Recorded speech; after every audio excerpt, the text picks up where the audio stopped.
And we are live. Yes, we are. I am so excited. This is the first episode of Just Look at it. So what we do on this show is we look at it. We look at it deep. We go deep. We look at everything because... You may say it's your daily dose of reality. This sounds fun. It does sound fun. And it's... Honestly, looking at it has been life-changing for us. Like, as a survivor of all the abuses, like, I think, and like, right, should we I'm a trafficking survivor. I have a book out, Everything I Know I Learned from My Pimp. But looking at the issues, like really just objectively using logic and going, okay, I'm going to look at stuff, has like really saved me in a lot of ways. Just being able to objectively see what's going on in the world, and let us know if this thing is working, because we're using StreamYard. I think you have to be in or something to give us a comment. Yeah. Throw us an emoji. Ah, I see a thumbs up. Thank you, someone. Yes. And I think you have to go somewhere, like click a link or something. We will figure this out. It is, in fact, episode 1. We've used StreamYard some, but not near enough. Anywho, we are talking about trafficking and Save the Children and healing and my ads comments, which is really, really interesting. You get to see the underbelly of the world. It's fascinating. I also want to say, if you're watching on if you see the red in the top left corner, that means you're watching on the replay. Just to go #replay so we know that you're there. Like, we can see you easier and we can say yes, and we can respond to your comments because we love interacting with people. When I looked at this, I was like, oh my God, I got to look at this like a white male. Trafficking? Because I'm a white male, it's a pretty good angle to come at it. So I went to Twitter and I'm like, I looked up some popular hashtags, and I realized that a few popular hashtags like Save the Children, while they're focusing on missing and exploited children or the trafficking or Epstein or Hollywood and them molesting kids and all of this stuff. Right. What I saw was this common thread, and it was men in power have this ability. Humans. There's humans everywhere. I'm just seeing this. Men in power have this ability within our system to say, this politician is the bad guy this time. But when the other one's in office, the other one's the bad guy. So they use politics in order to keep us arguing about things that we should have a logical sense about. If we could get down in our communities and really help them, that'd be one thing. But we're stuck arguing. There's a lot of people who are stuck arguing about politics. And these issues have nothing to do with politics. Because politicians and Hollywood do whatever they want. People who are very high up do whatever they want. Can we just look for a minute at people in positions of power? Yes, let's look at that close. Because that was something, when I was being trafficked, when I was a sex worker, one of the reasons I have been so grateful in the backside on my healing for those experiences was it gave me access to people who buy sex, and it allowed, people will tell someone they buy sex from like anything. They just talk about it's like better than being a counselor, better than being a hairstylist. Like, you get the inside raw scoop.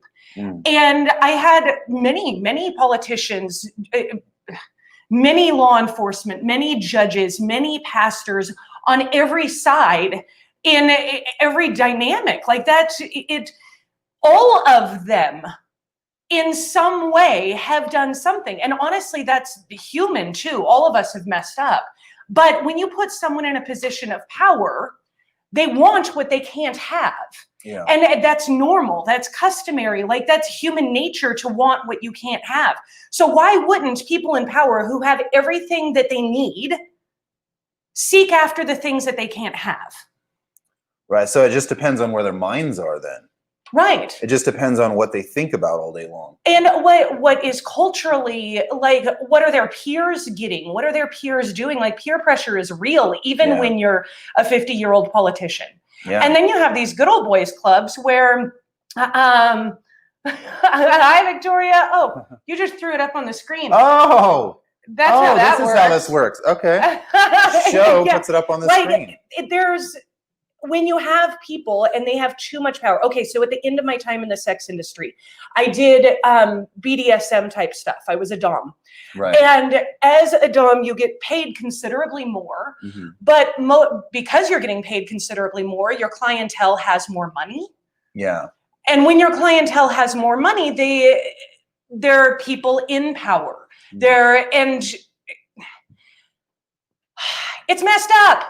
The whole system's messed up. And what we're looking at in politics, I'm a political atheist for a reason. It's because we're looking at, I actually see 3 layers of power. And hi, Victoria. I see 3 layers of power. Yeah. And like the first layer is really the politics that we have. Like that's what we see. That's what most people argue about. Okay. And then you have like the second layer. Okay.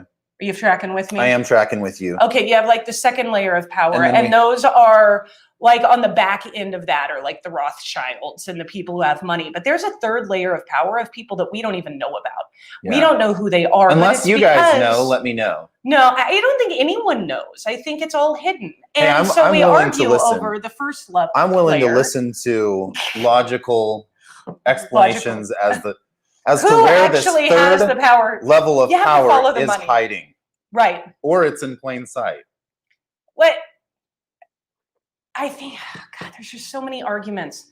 And the Save the Children thing, someone, who was it, gave me the best meme. I think it was Jennifer. Gave me an incredible meme where everybody's just yelling about Save the Children. Mm-hmm. And yet the actual problem of trafficking is like right here. Mm-hmm. It's the giant elephant in the room. And it's like missing the point that children who are trafficked into the sex industry are in fact selling sex. We need to talk about they're selling sex for someone else, but they're selling their bodies, and we don't really look at what's actually happening to their minds. We just look at, we got to save them, or we got to stop the bad pity? Guys. And we don't really look, we focus on the pity, and then how in the world are you going to get in to communicate with someone or help them in that situation? I'm telling you, there's nothing that pisses me off more than being told that I'm broken. Like the pity that I receive. Actually, this was fun on one of my ads. This is really common. This is so common. This is common for anyone who has experienced childhood sexual assault or any really intense abuse. It's stupid. Like, why are we told that we can't overcome? And why are we not looking at the real issues? And I literally believed I couldn't overcome. I was in recovery groups, and because I wouldn't even share the hardest parts. You can do anything. Come on, that was years ago. Oh, okay. But sure, a pep talk right now would be great too. You can heal from anything. Nothing I didn't share in recovery groups because certain things had to be reported. And so that's an entirely different topic. But I'm a grown man, 25 years old, in recovery groups, and I'm going, I thought this was supposed to help me be able to tell my story so I could be able to frame my logical brain around it so I could either get those people locked up and get healing, or both. And that was not possible. And so it didn't seem worth it to me because there wasn't benefit on either side. Like, what's the benefit of a man opening up about childhood sexual assault when they're 4 years old? You know, what is the benefit of it? And so I think men, because we're forced to like prove ourselves, we're kind of stuck at in that location. You know what? I've been stuck in that location a lot myself too. It's pity, and I don't quite. Yeah, it's pity. It's pity. So this woman was commenting on one of my ads, and she didn't realize that she was talking to me, the author of the book, which makes it even more funny. But she says to me, I mourn, and she tags me in the comment. I mourn for the book's author, as it's apparent that not only did she suffer at the hands of her kidnappers, but also with the system after being recovered. And I'm just like, what, are you God? Right, like seriously? Like, you know my thoughts? Seriously? Yeah, you know what I'm going through?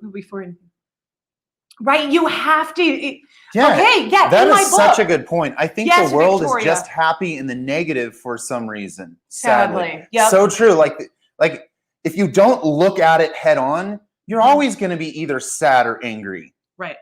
And then the next thing is like pity. It's like if you don't have an education on what you're looking at, you're going to have pity instead of actually have compassion in action. It's you know, pity, like but then where you can other change people stuff. just get triggered. This was a wild one yesterday. I think I'm going to start a board on like number of days since my last rape or death threat, because they're coming in hard and fast. She's like totally triggered, but it's like you're responsible for your thoughts, words, and actions. She like. Where was it? She was like, deep awareness really. She literally people, said that I need to be raped. Oh, have you ever been raped? You need to be. LOL. Your words will never come out again as fluffy dust floating in the air. Like you have disrespected sex. And I'm like, my God. Like I understand you're triggered and I understand you have trauma, but don't wish rape on me and death. And this has been happening for 11 years. And I'm like, so because you get triggered, you have the right to hope other people feel your pain without even knowing what I've felt or experienced. Right. And then if you read it a different way, you just wish that I could get better. And I'm like, oh, fuck off. Because it's like and activism. Victoria, you said for you to heal before anything else so generational trauma doesn't continue. Absolutely. That's it. Was that we had to do the work.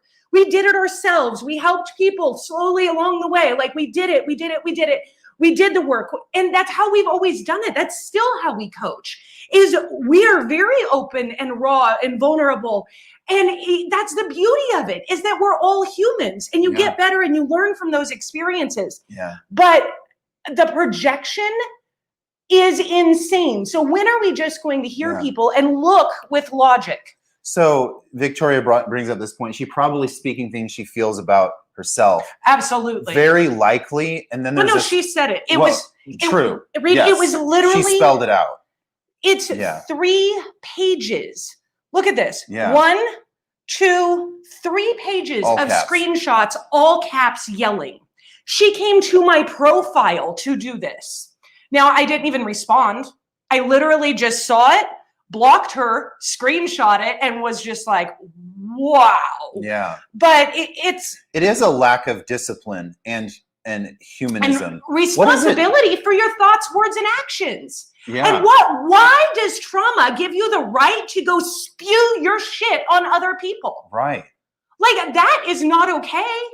Crazy. What happened to you is not your fault. What happened to me is not my fault.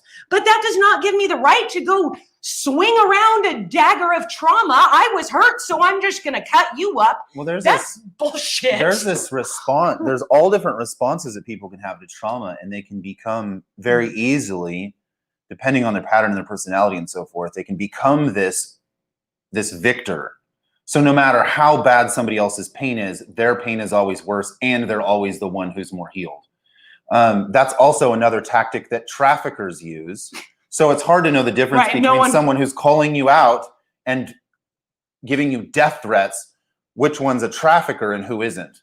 And it's the survivor can look just like the trafficker. And it's because if you hold on to bitterness, you're just going to stay there. Like there's gotta be, you gotta, like I don't want to tell people what to do, but the abuser becoming the abused is a real common pattern. Like these are generational cycles where, someone is abused. That's the people who started raping me when I was 4.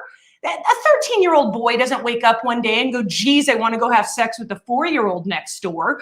Like, really, someone was showing him love in the same way that he was showing me love. And that's how these things get passed on. Does it make what he did okay? Hell no. Right. Does it make it understandable so that I can go on and live my life and I can be free and not just hate him with everything in me? Instead, I can feel bad for the generational cycles that he was stuck in. And I can stand and I can fight and say, you know what? We have a problem. Mhm. Because that 13-year-old boy probably didn't want what he experienced either. Yeah. None of it's okay, but I am responsible for my actions. So if I keep doing it to other people, that makes me just like her. Right. Walking around Right. spraying abuse where the abused become the abuser. This And is that has to stop. And we do that by looking at it. That's why we look we're at it doing head this show. Here's what I did before hopping on the show today. I went to Twitter and I searched the hashtag save the children. And I thought, well, maybe it's going to be focused on missing or exploited children more. And I was not shocked, but I was intrigued because people were focusing on, most of the people using the hashtag were very conservative. I have nothing against conservatives. I grew up conservative my entire childhood, while my parents were more like on the hippie side. Everything was conservative. We both come from conservative backgrounds. I went to a Patriot camp when I was 16 years old. I learned how to shoot rifles. I'm a really damn good shot, but it's because I grew up in that environment, and I didn't choose that environment, but it taught me a whole lot about the psychology of politics versus just sticking to your own damn thoughts. And what I see is, and what you know, to be politics, kind, right? Like you have to have some kind of boundaries. There has to be boundaries. But what I'm seeing is the same kind of bullying. Is controversial, right? The same kind of bullying that we see in our news thread, like in Facebook or in YouTube, like the same kind of controversy is somehow okay when it's in politics if we're talking about child rape.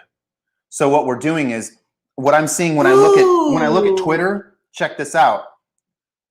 Obama's a child rapist, according to most of the people who are using Save the Children hashtag. Right. But what about all of the other politicians who are in direct contact with Obama, who are his friends, who are doing the same exact thing? And there's investigations into our president. There's investigations into our president right now that draw the whole entire picture of how this ring looks like. This trafficking ring. Hold on just a sec. This trafficking ring is there. It's crazy. And we use politics. That's just the first layer. That's just the beginning. We use politics to cover up public bullying, and we say it's okay, and we make elections around it. Right. Oh. You know what? Okay, so there were a few thoughts that I had right there. Because whoa.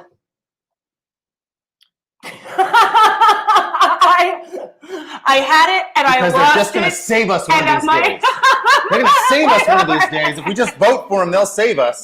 There's just so much confusion around it because they're all doing it. Okay, so yesterday I was reading through a whole thread of survivors talking, and they were talking about politics, and there was one that they just said they personally knew Trump as a trafficker. Right. And I don't know if that meant as a buyer, because he's definitely clearly a buyer. Like, he's a trick. Trump's been a trick. He's admitted it over and over again. And it's just normal. Right. And so that's why Stormy Daniels was there. Nicholas says there are court documents on Trump. Yes. Like, it totally. I haven't even. I Google searched it. I started looking. I'm going to put you up there. I didn't go super deep, but. Right. I am not surprised at all, Nicholas. And I'm not doing this to call out Trump in particular. Because it's all of them. It's all of them. It's just weird. There's no political, just the Republicans screw people. Oh, just the Democrats. That's the layers of government. Yeah. Like, you can very clearly see that what they're arguing about is the same. It's just the first layer. That's just the puppet show that you're seeing. That's like, oh, here's the puppets. We're going to keep all the people arguing because that's what's happening up here. Mm-hmm. And then there's a behind the scenes, and it's the people with the actual money, because politicians, while have money, don't have all the money. There's a second layer, and they're back there, and they're doing more. Right. But I am certain there is a third layer, at least, that we don't know who they are. We don't know who the powers are. And it just is what it is. You can't change it. Like, None of us Just look have at that type of power, think but it's look at it. important. Quit falling for the bullshit puppetry. I think we can change something. That's our response and how we look at it. Well, we can't change them. Yeah, we can totally change our world. We can change our ecosystem. Changing our world like changes the world. Everything is vibration. So it's like if I'm looking at Obama and saying, "Oh, he's the bad guy," and then I look at Trump and I go, "But he's the good guy because he says he's stopping trafficking." It's like, okay, so how many traffickers have we known in the past when we were helping relocate trafficking survivors and really help them on a community level? We found that traffickers are pastors, traffickers are politicians, traffickers are police officers, traffickers are in almost every area. Mom and dads, principals of schools. Traffickers are in every realm. The founders of anti-trafficking agencies. Yeah. How crazy is that? Like the very nature of trafficking is that you don't get it. You don't see it. Yeah. Because, and that's what I talk about in my book. Because we don't see it because the person, when I was 17 and being trafficked, my person was the product. If I went and told someone, "Oh, I'm enslaved and I can't do this," and then I would never make my quota. Right. It's marketing. You have to play the game, and you don't even have to play it well. You just have to play into whatever fantasy that specific trick wants, and you're golden. Yeah. It's a game. It's a game to them. It's a game to you while you're in it. Like, you have to do something with your head because it's just crazy. You don't have any backup. You don't have law enforcement protection. You don't have anyone besides the other people working the streets with you. Right, right. Or the service or the club or whatever. I believe that people are stuck in this place of just reacting. So they're stuck in this trauma response because I think most of us, when you really look at it and you look away the way our culture is built and we have to go to war in order to kind of keep the dominance and to really keep the structure we have or the crumbling structure we have, regardless of where we live, we have to have some kind of mode of operation. And in the US, the mode of operation is to basically go to war to be able to gain more war on drugs, to be able to gain more land, to be able to gain more resources, and in order to keep the control up here. And so, like, I'm not pointing fingers at anyone. I'm just looking at the system and I'm going, this is, if you look at the system really close, we're traumatized all the time. Right. We're traumatized constantly, and especially if you watch the news. But trauma's not new. And that's the thing, is that we have been, humans have been dealing with trauma like since the beginning of time, because you know what? Everyone dies. And that loss is real. That pain is real. People dying, accidents happen. But yet the mental health industry is still relatively new. And that's one of the things that really helped me understand healing, was being able to look at all of humanity, like as far back as a recorded record goes. Because, like, during the Dark Ages, that was probably a pretty traumatic time. Right. Like, it was the Dark Ages for a reason. It was like 1,000 years of Europe being in this really shitty place. And so to me, I see a whole different cycle where it's like 1400s in Africa had more power and more resources. And the Europe was in the Dark Ages. They got pissed, started taking all the shit over. And what we're seeing is just a big ass generational cycle.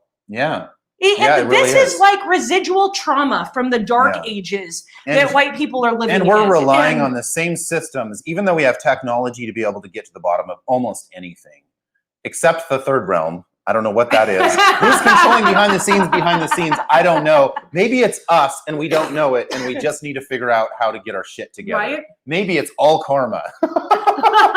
But regardless, we got to look at it. And when I see people pointing fingers, it's normally a trauma response. When we're just like this one person and they're all connected to Epstein, and it's like, yeah, Epstein's probably just one of the people too. But Well, it's But because it's a really trauma good point. presents in the extreme. Yeah, it's That's a really the good deal. point. An indication of trauma is extreme language and extreme viewpoints. That is one of my biggest indicators. When I'm talking to someone, when I'm interacting with someone, if I'm hearing extreme language, guess what? I know that they've experienced trauma, because that doesn't happen when a person hasn't experienced a lot of trauma. You know what's traumatizing? Just watching the news. Yeah. I wasn't allowed to watch TV as a kid. And Nope. I didn't know what my parents were sheltering me from. I'm like, they're crazy. Like, there's got to be fun stuff on TV, because I saw cartoons when I was at the electronics store. So this has got to mean that they're holding stuff back from me. Clearly, right? And I didn't even watch a lot of Disney movies or anything, because clearly I didn't have a TV or a VCR or any of that. So we'd go to the gym. And I was obsessed with working out. I loved it. 10, 11 years old. And I'm just like, yeah, I'm going to become a bodybuilder. And then I got distracted by the news. And I started to believe some of the stuff. And I believed it just enough that it made me feel really terrible. And most of it was the news from one side exposing the people on the other side. And I didn't want to be a part of it. But it's all the finger pointing. My parents started talking this way, and my friends started talking this way, and then I could relate to them. And then I had an opinion suddenly. I had an opinion based on this hypothetical solution of these people I don't know who are politicians who are doing these things, and I suddenly had to have an opinion, when before it didn't matter and I was happy. Like, it's crazy, right? But and that's what happens when we're in a trauma response, because the news itself can traumatize us. Mm-hmm. I had my trauma, and that probably played into it. Well, we all have trauma, and that's how it starts.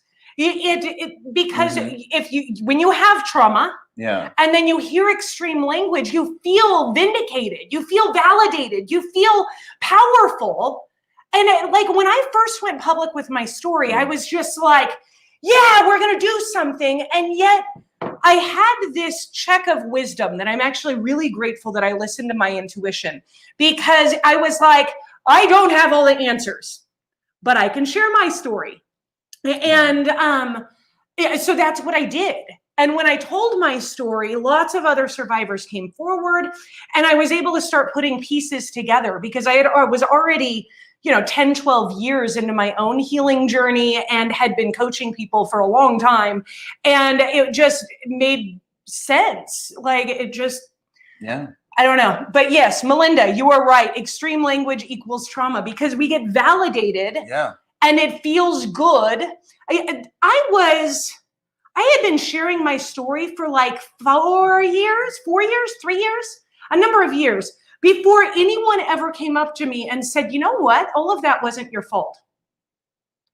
And I was like, yeah, I figured that out, but no one's ever told me that. And thank you for noticing that, like, I didn't just do things, because that's what makes me so mad about the anti-trafficking and sex work dialogue, is that there's so much judgment from the anti-trafficking, and then just such passion about how sex is a certain way. Yeah. And it adds to the shame. And that when I was able to just see, wow, sex work was actually really liberating for me. And it was the first time I ever actually had ownership of my body. And I didn't want to do it forever. And we've been married for 16 years, and we have a monogamous marriage. And like, that's good. But not everyone is that way. And that's totally okay. In fact, it's really good, because the diversity is what makes humanity beautiful. The problem is that we vilify people, and we put them all on the same level if they have a certain belief. And it's like, shoot, like, why do people who say it's okay to express yourself sexually, they're adults and they're doing their thing over here, why do they become the villain when we're talking about save the children, rescue the children? We have to humanize people. Why do we dehumanize people? Like, I understand. It disgusts me that politicians and certain people in Hollywood get away with the shit they get away with, and that people put up with it. Because that's been one of my big things my entire life. When I see people getting bullied, I step in and I stop it. And I don't care what's happening. I've stepped in when people are holding big sticks and baseball bats, and I remove the threat immediately. I'm not a violent person. I hate violence. But when I look on Twitter and I see that some of the first and biggest responses to the problem of trafficking children is, I don't even want to repeat murder. But it's a pro-murder stance. The responses and almost the glee behind what they want to do to Obama is the most disgusting. Or traffickers or buyers. To me, it's the most disgusting response we could have, when we could actually look at it deeper and realize that if there's all of these people connected to it, then it's a systemic problem, and we actually need to focus on our own hearts, our own minds, and our communities. Yes. Preach. Yeah. Lila, I hope I'm saying it right. Lila says systems look at each other. The victim needs the abuser and the opposite. Yeah, that's it. Oh, it's a religious dogma, Nicholas. So one of the things that drives me nuts with, oh my gosh, Nicholas, yes. Right. And that they use religion as an excuse to bully, or an excuse to just my latest rape threat came from writing a post about selling sex, and I was equating sex to food because it is what you make it. Like, it can be Spam and hot dogs, or it can be a steak. Like, it could be a gourmet vegan meal. It can be whatever you want it to be, because like it's sex. But because there's these morals, the woman who freaked out on me, she had this really and wished rape on me. What she was saying was that she just, sex was so special and so idolized to her that when she was raped, she was a victim and could never get clean of the rape. And I was like, that's the problem. You've idolized sex to such a godly thing that anytime something happens, like you get raped, then you're suddenly dirty and you're used, you're tainted, and all this shame comes. But do you know how many people are sexually assaulted in the church? Like, the entire thing is just designed to eat itself. Yeah. And inside the church, outside of the church, like it's. I actually, there's an entire chapter in my book on spiritual abuse. And it's actually one of my closest friends and a survivor killed himself because of spiritual abuse. And he had given me multiple times explicit consent and had said, share my story, share my story, share my story, every chance you get. And when I was putting my book together, I ended up putting his story in there and his words, his writing, that I had explicit written signed consent to share. Yeah. And spiritual abuse is something that I covered in goosebumps. We have to address. Yeah. It's ugly. And you know what, guys? We are going to do this. We're shooting for 30 minutes, but we are going to be doing it every morning, Monday through Friday at 8 a.m. Pacific. We're just going to do live, just look at it, have a good old time. Please make sure that you subscribe or share. And wherever if you haven't got my book yet, go grab my book. We love you guys, and we'll see you tomorrow morning at 8. Don't forget to love yourself. This stuff can be so hard. Like, yes. You know what? Pep talk. Pep talk. Pep talk. Always pep talk. You got this. Here we go. You got this. You're powerful. You're awesome. You can do it. You're worth more. Your Focus on where you can change it. Because you have a message. You have a voice. Yes. Focus on where you can change it. Reach out to somebody today. Feed somebody today. Encourage love somebody today. People. And don't forget to love yourself. Right. Yeah. Take care of yourself. Love yourself. You are worth it. You are powerful. And you know what? Your story really, really matters. Not any one of our stories is more important than the other. Every single one of our stories counts. All of us are important. And the collective whole of all of our stories is what paints a picture of what humanity is. Yeah. And so you are important, and you are special, and you are loved, and I am grateful for you. Me too. We will Thank see you you next for time on reminding Just me Look of at the It. point. Thank you Bye, for joining us. guys. See you next time.